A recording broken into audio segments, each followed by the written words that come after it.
Okay, ladies and gentlemen, it is time to get into our top 5. Oh my goodness, Evan Bevins, you came up with this one, and this was a tough one for me. Why don't you let the listeners know what your thoughts were here for our top 5? Well, I thought it was simple, but you're having me second guess it. We talked earlier about how a lot of the cards this season are characters we've seen before, but new versions. Human Torch, First Steps. Invisible Woman, First Steps. Mr. Fantastic, First Steps. And best of most importantly of all, The Thing, First Steps. Took the Thing from a card that had a place in the game, but it was an obscure place that made him not even a consideration in most decks, and turned him into quite the effective weapon.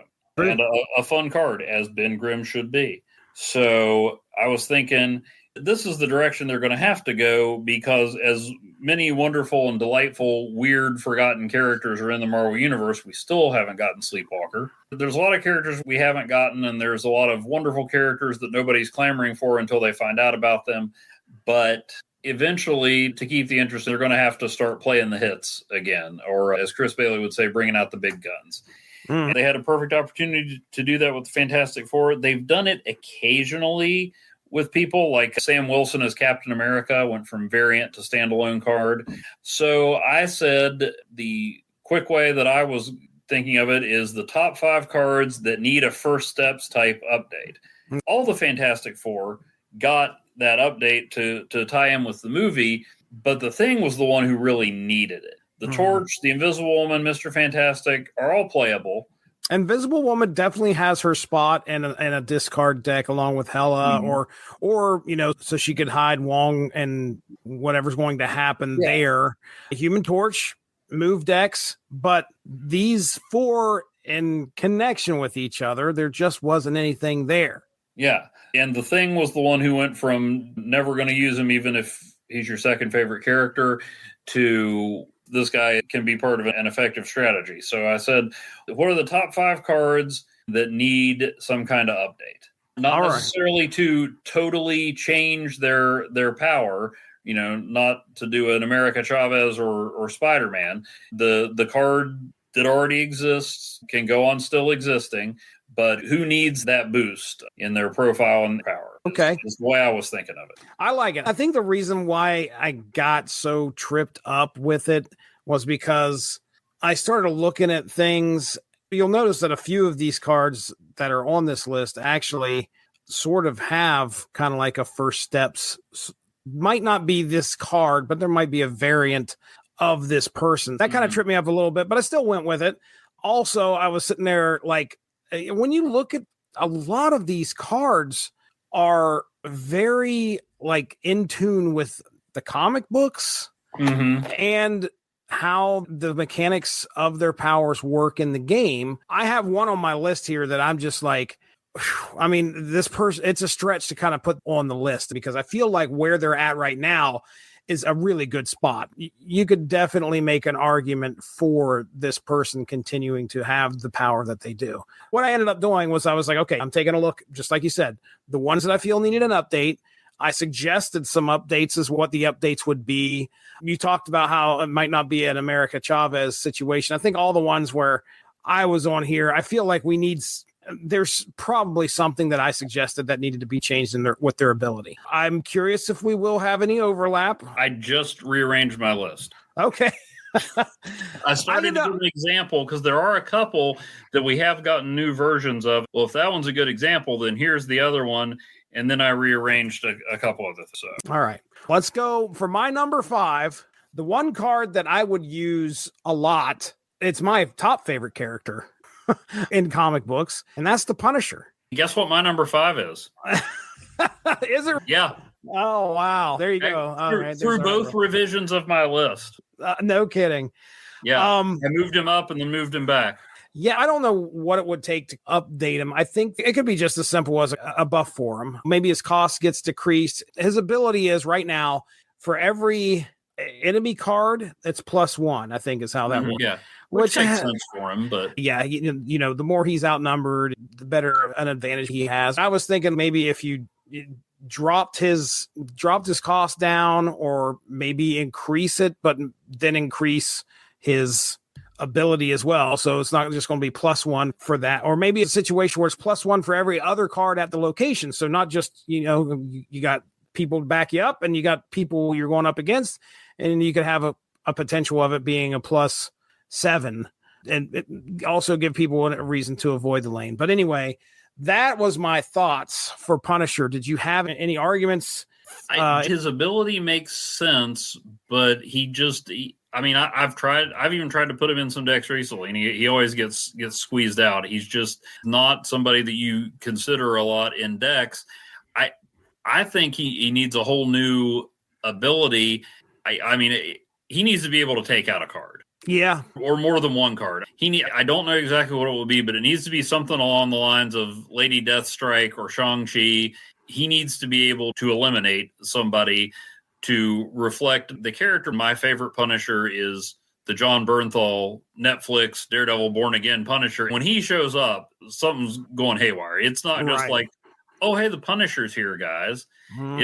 It's huge. So yeah, he needs something quick and brutal. Maybe not a card that turns the tide every time you put him in there, because he's still a guy with a lot of guns and really stubborn, but something that in the right circumstances can swing a lane. But yeah, I think he needs to be able to destroy a card, or maybe I feel like it's a Silver Sable kind of thing. Yeah, or what if it's an on reveal or activate, destroy a card with a higher cost or a higher point value. So like you're not guaranteed to take out the big one like Shang-Chi, but the Punisher's going to take down somebody that doesn't think he can touch him. Okay. It could be the Hulk. It could be a slightly boosted Nicholas Scratch. I like it. All right. Very good. Number 4. What's your number 4? Number 4, and I didn't think of this at all because there's nothing wrong with these cards as they exist right now. They actually do have synergy and some of the longest running comic accurate synergy in the game. But one of the first alternate versions of an existing character we got was Rocket and Groot. Rocket's good, Groot's good, but you got to have them together. So we need a Cloak and Dagger duo. Yes. I forgot all about the duo idea. Daggone it. They haven't done that until 5 minutes ago. They haven't done that with anybody since, and this was what Marvel Rivals, I think, was the big deal. Yeah. So, that needs to happen, dude. That's a great pick. So I don't know what it would be. To be honest, the last couple of days were crazy. I came up with my list really quick, and I was like, yeah, that's good. But they do work well together because Cloak allows you to move someone. Dagger gets a bonus for moving. So it is like the best early synergy probably in the game. But yeah, it's something where they are together. And maybe it's something like a dual thing where Mr. Fantastic First Steps gives you -1 cost or +2 power. Maybe it's something like that.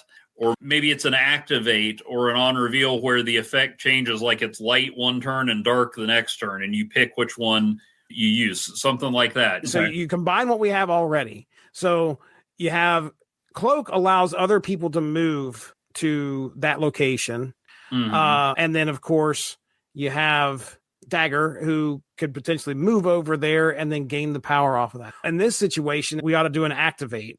And when you activate them, they move to a random lane and then get the bonus. It doesn't have to be the full bonus that Dagger gets. Something similar, though, like a +1 for everybody that's there. You activate it, and then it moves, but maybe you can't control the location. Yeah. Both of them move somewhere and teleport out of there. That's a really good pick right there. I like that. Here's an idea. What if it's a card that you play, and then if it's destroyed, splits into a Cloak card and a Dagger card, and each goes to a different location? Oh, that's interesting. That's pretty cool. Yeah, that'd be interesting. Good thought. All right. Well, my number 4, this is a card that I think almost has a perfect spot already in Marvel Snap, but I think something more could be done for Iceman. Okay. He is an Omega level mutant. Right, and he's sitting at he's a 1/2 or 1/1. Marvel is legally obligated to mention in every appearance he makes. I think he's a 1/2, but essentially his ability right now is you lay him out there as on reveal as he causes another card to cost 1 more, which I kind of understand. Like, okay, you were thinking about playing that card. Well, you're frozen in your tracks. You can't do it because now you got to wait for the next turn to play it. That could happen, So I like that, but I feel like, again, this card could have a little bit more of a boost. Mm-hmm. So the thought I came up with was something like, maybe this is similar to one of the cards that we have in the new season upcoming.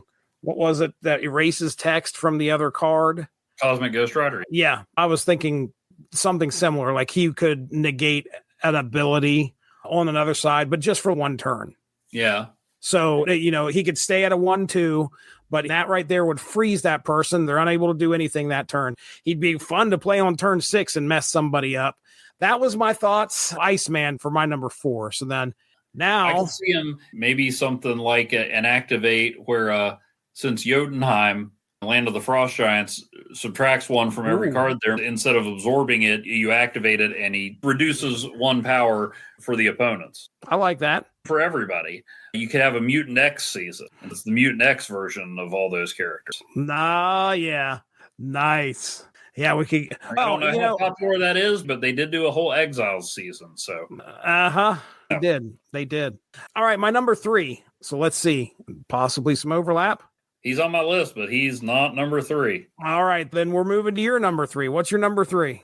My number 3 is somebody in the same boat as the Thing, a long-standing character, respected, has a spot in the game, doesn't seem quite as embarrassing as the Thing, although I'm not sure why. Maybe it's just because I like the Thing so much better. But he has a spot in the game, but it's only carrying water for Patriot or the High Evolutionary, and that's Cyclops. And maybe it could be like an Age of Apocalypse Cyclops. Ooh. Something like that. Or maybe we'll get a James Marsden style one for Avengers Doomsday. I don't know. Let's do a duo. It's Cyclops and Havoc back to back. We could have a cool duo there with Cyclops and Havoc. He's a master strategist, cool under fire, except for when he became terrorist revolutionary, but he had reasons. So yeah, I don't know what it would be. Maybe you just push him up to a 4-5 or a 5-6 and give him the high evolutionary power. But you couldn't just do that to the card, because then you'd lose him for high evolutionary purposes. Right. Which is fine with me. Which reminds me, we didn't even talk about the end of turn thing. The big synergy is high evolutionary. A lot of those are end of turn. Oh. I have high evolutionary. I forgot about that. I haven't got them yet. Deck I need to try out now. But anyway. Right. So, yeah, sometimes Cyclops is just seen as the boring stick in the mud, but you check out comics. He can more than handle himself and needs a higher snap profile than just, hey, put me in high evolutionary. I can do it. Right. All right. I definitely agree. So that was your number 3. And are we going to number 2? You're going to number 2 now? Okay. Yeah. All right. What's your number 2?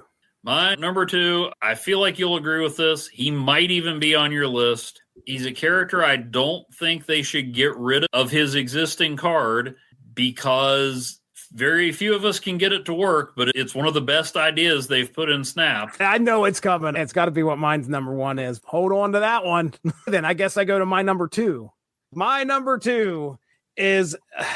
This is a card whose last change that occurred to this character was absolutely horrendous. It made no sense to me whatsoever. And I think that we need to do something to whether create a new one. I don't know what it would be. Maybe give him a robotic suit or something like that. But we need something to happen with Rhino. Have you seen Rhino's ability? Yeah. His new ability is add a rock to your side. What? Why? But he's a 3/6. Yeah, he's a 3/6. Yeah, I put him in a deck with Strange Supreme for 5 minutes. Okay. All right. So you're feeding Strange Supreme. I could see that. His original ability was, I think, perfect. Yeah. I don't understand why they went They with... explained why, but I don't remember. Okay. Well, did I read it? Probably not. Did I like it? No, I don't like it. I think it just didn't make any sense whatsoever. Well, why are you complaining about the Rhino to me? It sounds like you need to get on the horn to second dinner. I remember when the change happened, I had to read it 3 times. I was like, no, that's not right. It's to their side, right? No, it's to your side. Okay. I did not like, I understand 3/6. Okay, fine, whatever. So anyway, I think a lot of mine, when I suggested new abilities, was more like, let's give it some kind of chaos factor. And that's kind of what my suggested ability for Rhino is. Mm-hmm. Wanted him to do something like Juggernaut, Juggernaut comes out and runs through any players that are getting, or any characters that are getting, any cards are getting played on the opposite side and sends them flying. Rhino should do something very similar. I'm just not saying move them. I was thinking he hits one that's already played and makes them randomly change their text on their card. I wanted something to be like, oh crap, the Rhino's here. People are flustered. And that's the only thing I could think to do is change their text. I have him as number 2 because I hate the way that his ability is now. And yeah, there's ways to get rid of the rock, but I hated the added to your side. Let's get him a first steps card, another card that makes it a little more useful. So there you go. That's my number 2 pick. Yeah, now probably, I don't know, one good way to get rid of the rock would be to give him an Oscar bait script about ultimate fighting. Oh, wait, no, just a 1-0 rock. That's gotcha. The rock. Okay, well then, I guess we talk about my who the number ones are. Yeah, I guess we talk about my number 1, your number 2. So, I mean, look, Kang the Conqueror needs to be tweaked somehow. His ability, though, makes complete sense. That was my notes, was that his ability right now makes complete sense. That's why he needs a new card. You can't take that away. It's one of the best useless things in the game.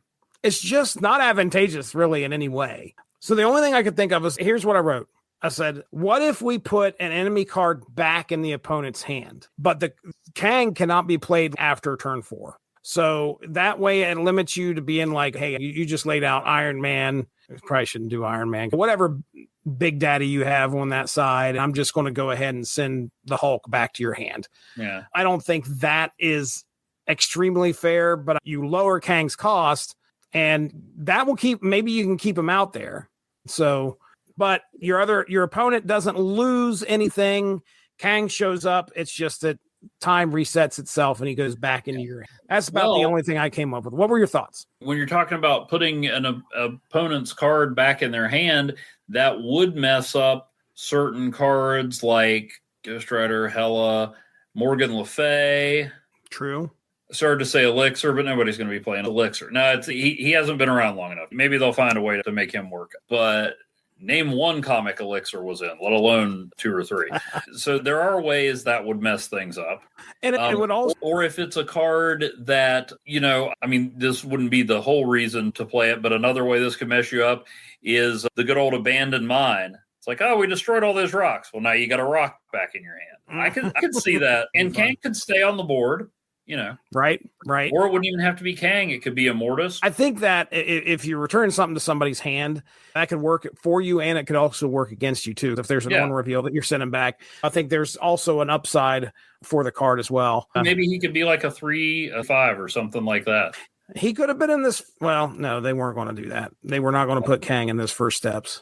All right. Well, there is my number 1. Evan Bevins, you have the floor with your number 1. He's been number 1 on another list expressing our discontent, and fine, I accept Captain America is always going to be the guy that gives other ongoings +2. But come on, let's get another. We have Sam Wilson, Captain America, but let's get another Steve Rogers. Maybe it's the triangular shield. Maybe it's the weird energy shield from the 2000s that felt like it should have happened in the 90s. Or better yet, how about a Cap Wolf? You've got to do something with Captain America.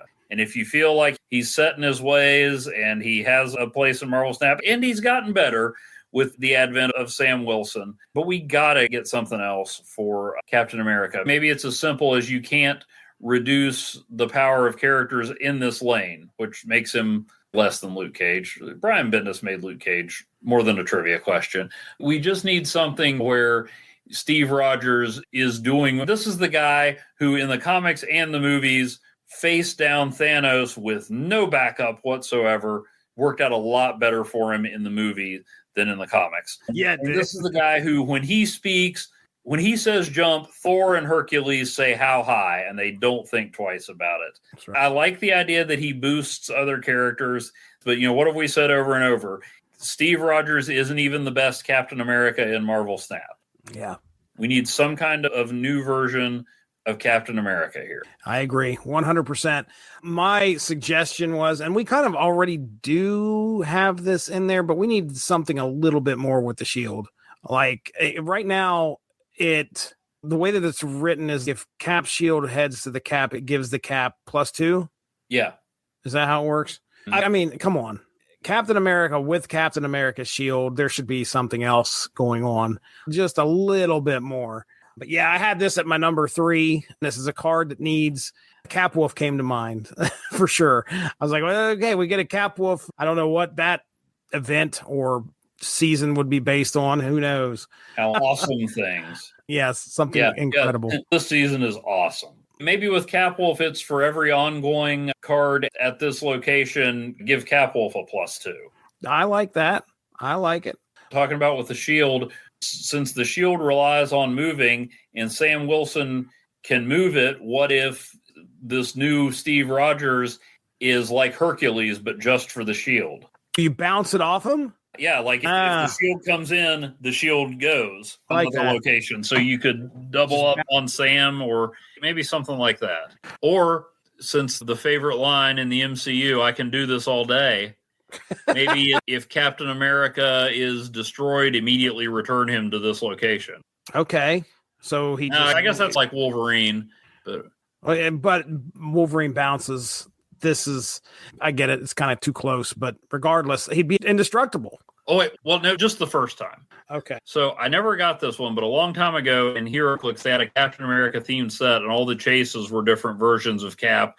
There was a Cap Wolf, the Native American Cap from 1602, and one where it was him thawing out of the ice block. I forget how the mechanic worked, but it was something like you started him off and there was stuff you had to do to get him to thaw out. So maybe there's something where it's like a 1 cost 0 power and he just gains power while he's there. But if you can take him out early or something like that, maybe he comes out of the ice and powers up. I don't know. Like Uncle Ben. You just figure out a way, kind of like, okay, throw down Carnage. Carnage doesn't kill Cap. Instead, he's shredding the ice and then out pops Cap. And I mean, it'd be a weird situation with him being a destroyed Dex, but maybe it works. Who knows? I mean, Spider-Man at a destroyed Dex is weird. Sickle. That's Sickle. This was fun, Evan. We did a good one here. This was our top 5 cards that need a first step revision. What'd you call it? A first steps update. There we go. I like it. First steps reboot. Perfect. Well, there it is, ladies and gentlemen. That is our top 5. We will be coming back at you next month with our discussion on what this season turned out to be like. And Harold and Galactus. Oh, yeah. Good old Harold. Good old Harold. Hey, Master, that's a pretty chunky moon over there. It might have what you're looking for. Let's get some plugs in. What do you got going on over there at Asterisk 51? Well, we're coming off the Super Blog team up. I read and wrote about the 4 issues. You did 5 episodes, about 5 issues and a soundtrack and a annotated bibliography and an interpretive dance and all kinds of stuff, and made the rest of us did a lot of dancing. Yeah, that was in time. I talked about how Squirrel Girl is the best at time travel and brought the receipts to show it. Then I'm working on a new Naked Gun movie in the theater. I thought it was about time I watched the copy of Naked Gun I bought at Dollar Tree a while back. Okay. So I'm pretty sure I wasn't sure if I'd seen it, but I had. And spoiler alert, it's a funny movie. It is. Leslie Nielsen, great actor. Oh, yeah. I am coming up on my 300th post soon. And just like you, when you had your 300th episode, I am not doing anything about 300 because, not my thing. But so working on something special for that over at asterisk51.blogspot.com.